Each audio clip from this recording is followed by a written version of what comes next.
first finding was made by hiker James Rankin in early October of 2016. James had been hiking in Berkeley-Jackson County Park when he came across an old campsite. But disturbingly, all around the campsite were multiple different missing person posters taped onto trees. The posters themselves were completely real, featuring real missing people across different US states. Upon his discovery, James would quickly start recording. Okay, we're deep in the woods. Sort of, we're like on the border, because like there's a side of the woods where there's people's houses. But I came to a trail that led to a trail that led to a trail up the hill. But I saw what looked like a fire pit. And remember, we're still in the woods. We're still in the woods, right? I don't know what this is. Do you see the trees? Look at the white. Okay. I was like, okay, these are probably no trespassing signs, or maybe it's something for the wildlife or something. Look what these are.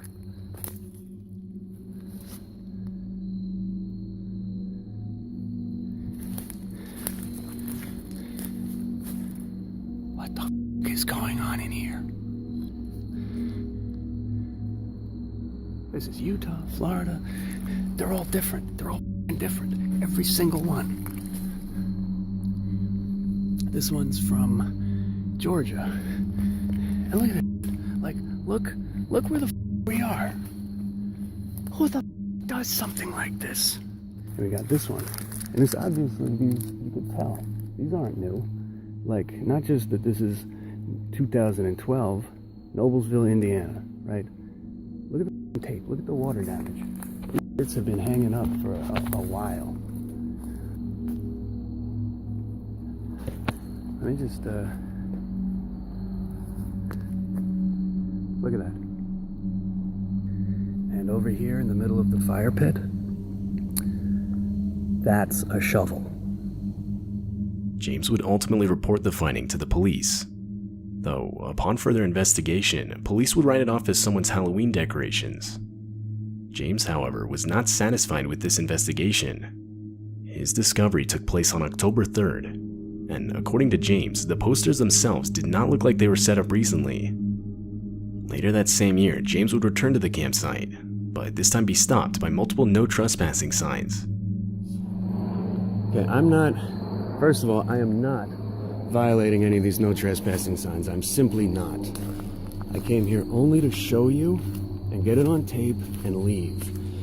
From here, we can see down there, that's the clearing. So anyway, what they've done, they printed out their own no trespassing signs, homemade. I'm assuming these are all legally binding. I have no way of knowing, so I'm not taking any chances. You can see they attached them to the trees with ordinary masking tape. These aren't even laminated.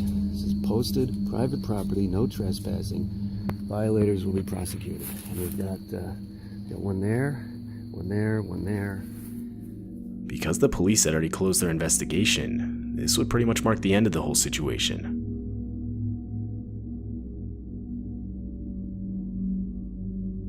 Back in 2013, a man named Phil Poling would upload this video to his YouTube channel. The video features Phil out late at night in his neighborhood, located in Mission, Oregon. Phil claimed to have heard strange noises echoing around outside his neighborhood only a few minutes prior, which is why he was outside in the first place. Once he reached a nearby forest that was only around 200 feet from his house, he would again hear the noises. And this is where he started recording. January 21st, about 11 p.m. I'm a couple hundred feet from my house, and you hear it going off in the background right now. Kind of sounds weird. Kind of sounds doggish, hyena-ish.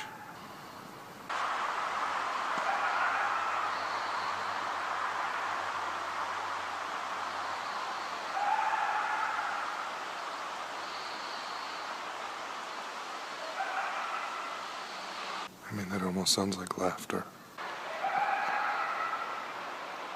It's actually gotten closer since it started. It's probably only 200 feet, 300 feet from me right now. The recording of noises continued for a while longer, until the sounds of gunshots can be heard echoing from the forest. I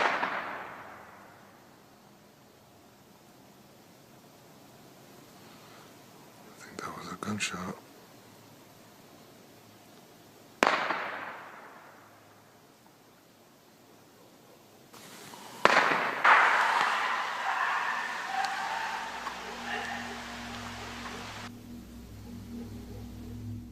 Multiple people in the community itself had claimed to have been hearing similar noises for the last 2 months or so leading up to the recording.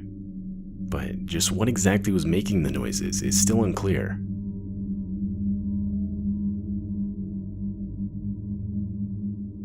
This video features the GoPro footage of 2 dirt bikers riding on a remote path in the forest. Throughout the video, the bikers can be seen going at extreme speeds, but doing this would quickly prove to become almost deadly. As the bikers continued on the path, they were unexpectedly met with a steel cable strung across 2 trees at perfect neck level for oncoming bikers. At a fast enough speed, this trap could no doubt take the lives of anyone riding through that didn't see it. Fortunately, however, the biker in the front did see it and was able to react quick enough to avoid it.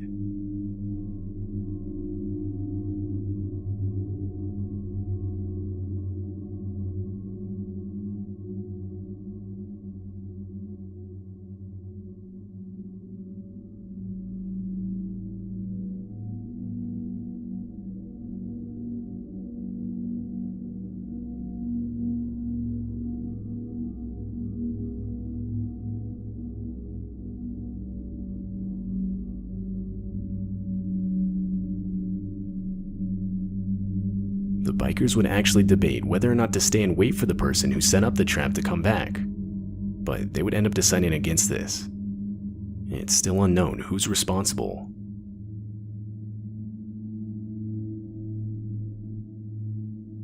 Mark Andre was a man who devoted his career to exploring the vast woods of Northern California. He worked as his town's environmental service director, so it was quite literally his job to spend time in the woods. In February of 2018, he had been tasked with marking trees, and while he was doing so deep in the woods, he would come across some makeshift cabin, which, considering the extreme remoteness of the area he was in, made the discovery highly abnormal. Mark would of course get a closer look at the structure. The thing was only around 8 by 12 feet wide and 15 feet tall. There was a lock on the shack's only entrance, and from the outside there was no real evidence anyone was there. Still, disturbed by the finding, Mark would head back to get professional assistance. The next few days would consist of multiple attempts to contact the owner of the shack, but all of them ultimately failing. So, finally, upon revisiting the structure, the men would break open the lock to the front door. They would find a space that was clearly being lived in, or at the very least had been lived in recently. The shack had its own furniture, a pot-bellied stove, a small library, and even a typewriter. Jars and cans of food filled the shelves. However, in spite of all this, the search resulted in no further identification of the actual owner. Because the shack was illegally constructed, the men ultimately had no other choice but to leave an eviction notice on the front door before leaving. A few days later, the authorities returned to see out the contract, but there was nothing there. The makeshift cabin was completely gone. Whoever the owner was had deconstructed it, with literally the only thing left behind being an international squatter symbol made from charcoal. Many theorized the owner was wanted by authorities, and was therefore living completely alone in the forest, evading any contact with other people. But whether or not this is even close to true is still up for debate. To this day, the real owner of the shack is still unidentified.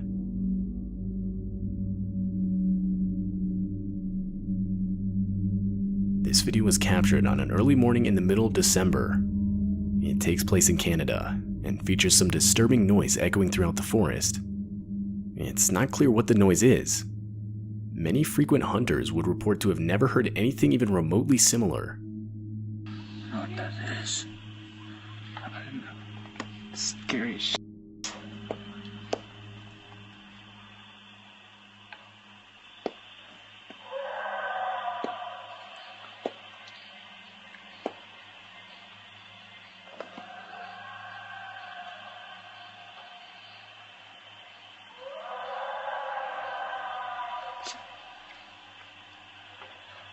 Is it?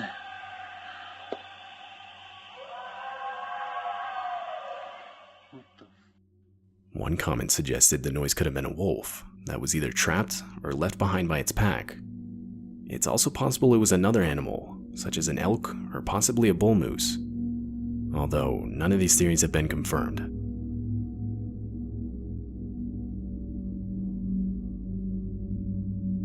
YouTube user Rainey Schuler would upload this video to YouTube in 2013. The video's footage is from multiple security cameras Rainey would set up around his house, which was in an isolated area of the Rocky Mountains. The whole idea behind the cameras was to capture the footage of the different wildlife around his property to then upload to YouTube.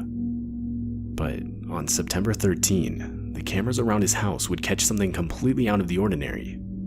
You can see as a woman walks out from the complete darkness of the woods.